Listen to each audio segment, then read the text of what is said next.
I find it really funny that many people are on Twitter saying that we are currently entering the Inquisition, the moment when social justice activists begin spreading out, reaching in their tendrils into private conversations to destroy you, to figure out who the heretics really are.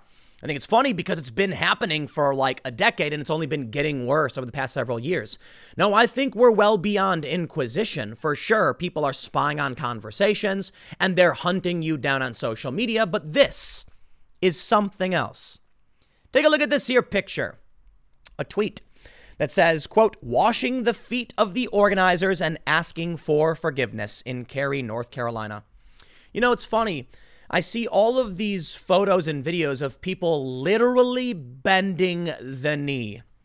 There are very few things for which you will get me to fall to my knees for. I thought about this, and admittedly, you know, if someone pointed a gun at my head and said, get on your knees now, put your hands up or something, I'd probably do it out of just general self-preservation. But when it comes to political, and admittedly, not every single situation. Like, I thought about it because, like, if the cops showed up and they were like, on your knees now, I'd be like, yeah, okay, because I have a general expectation about what's going to happen next if I don't and what will happen if I do. Ultimately, that if the cops order me on my knees and I get arrested, I've been arrested before. It's not the end of the world. It's annoying, and I'll get out of the police department. I don't think it's, you know, I don't think I'm going to die. Granted, if it was like some zealous extremist telling me to drop to my knees or else, I probably wouldn't do it. So there are rare circumstances in which you would get me to bend my knee. This ain't one of them. Sorry, folks. I'm not joining your cult, and you will never get me on bended knee washing anyone's feet. Sorry, not going to happen. Wouldn't even do it for people that I love.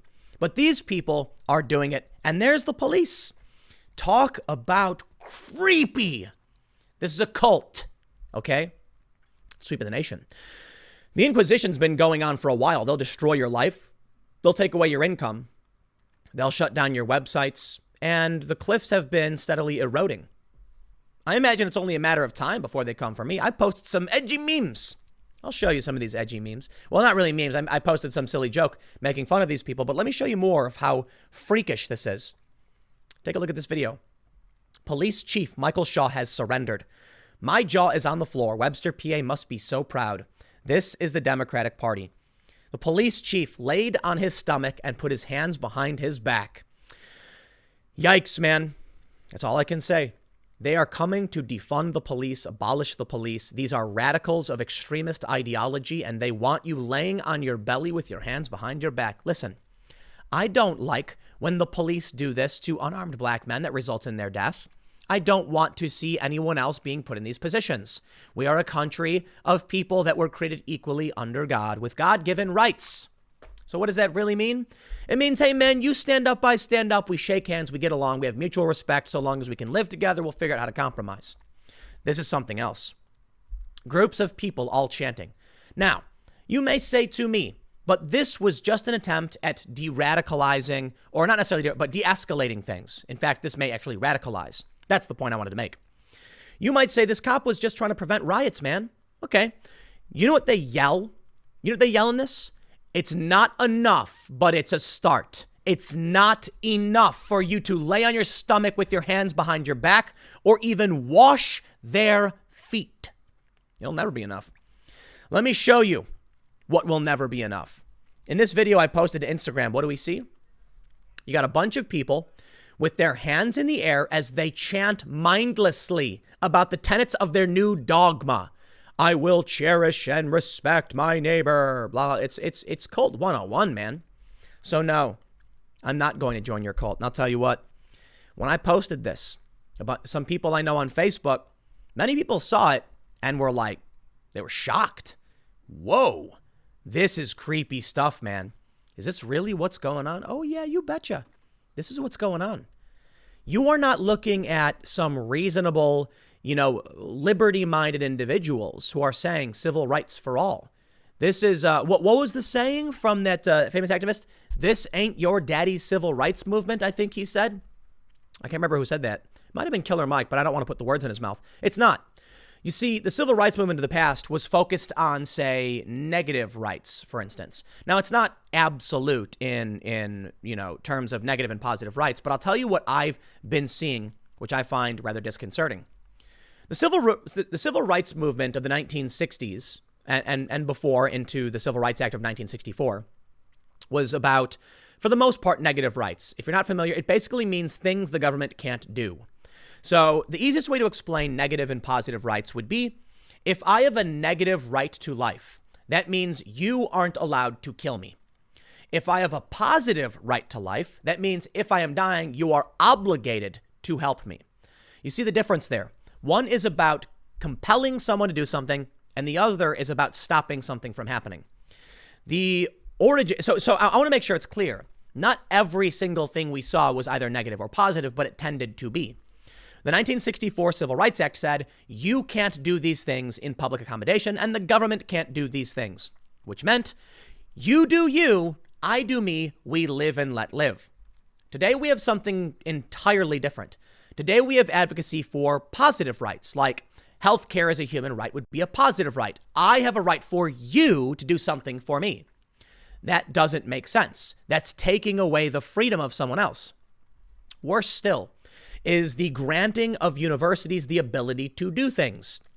If we said, a negative right, universities cannot discriminate on the basis of gender, race, or identity or national origin, I'm like, sounds good to me. What we've done now with these Harvard lawsuits is we've actually granted the positive right for them to discriminate under the same guiding principles. I said, well, it's not even about guiding principles.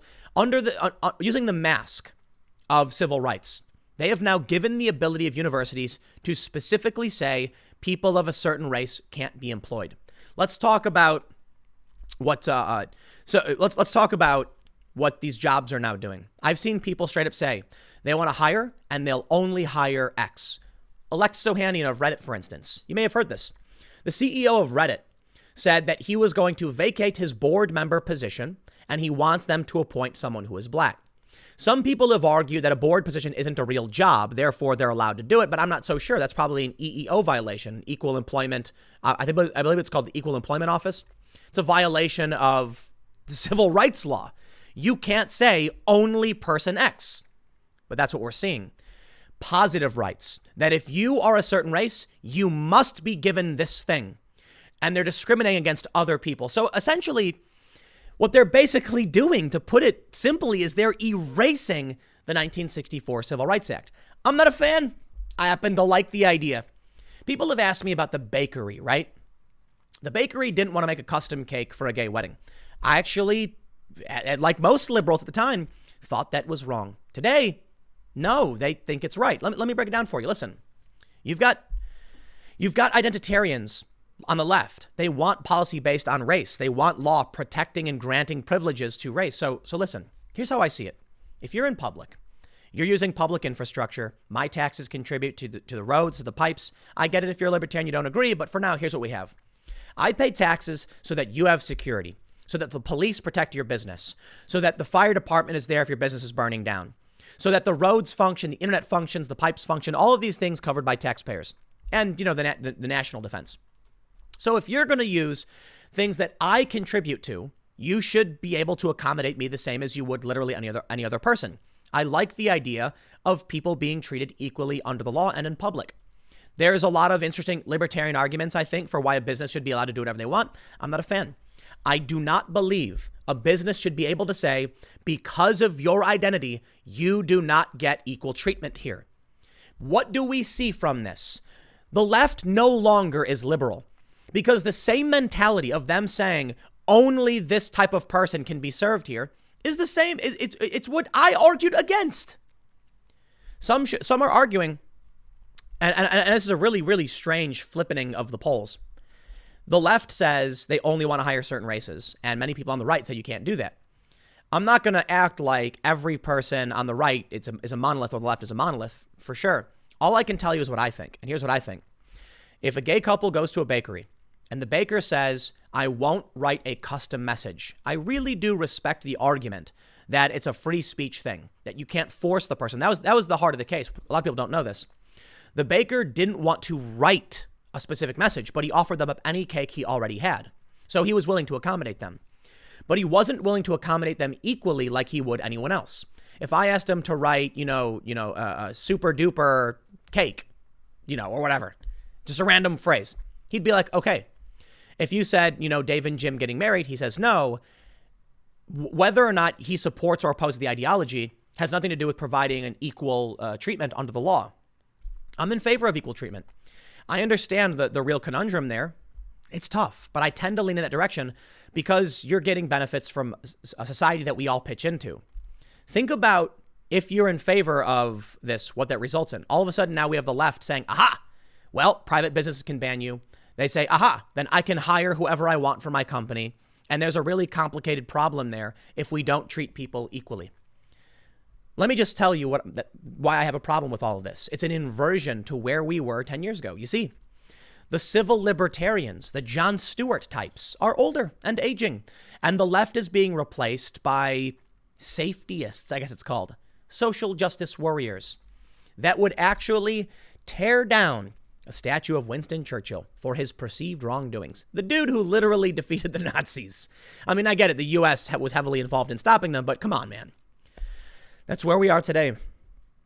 I don't know. Look at this. Churchill is trending in New Jersey. Crazy. I don't know what to expect, but I can tell you this.